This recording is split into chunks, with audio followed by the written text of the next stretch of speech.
titik tengah dia ni titik tengah bulatan lah. Titik tengah bulatan PU. Okey, jadi kita buat bukaan besar sisi ni.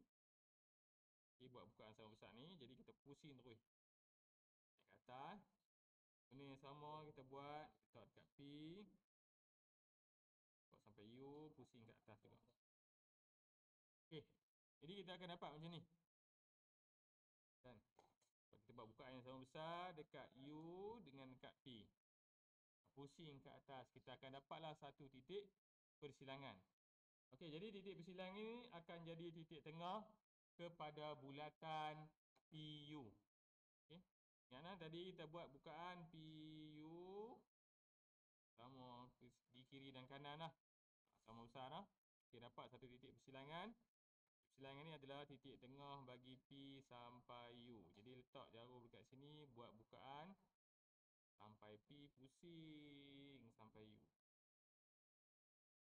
Okay.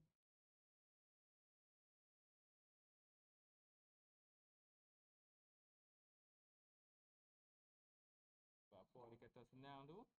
Sebab kita menggunakan bukaan yang sama. Kita tak ubah pun, satu bukaan saja. Kita letak dekat P, tandakan. Letak dekat U pun tandakan. Semua dengan bukaan yang sama. Kemudian letak dekat sini, kita tanda bahagian atas. Sini pun kita letak kat sebelah kiri balik, tandakan.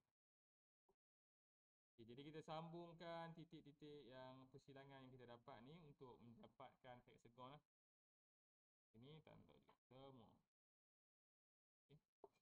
Jadi kita boleh sambungkan titik-titik yang kita dah tandakan tadi untuk mendapatkan hexagon sekata. Maksudnya, ni sambung sini.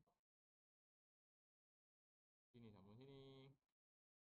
Okay, jadi hexagon sekata apabila diberi panjang satu sisi memang mudahlah untuk diselesaikan.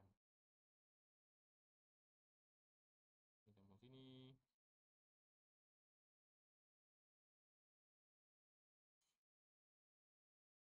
Sini dengan sini. Siap.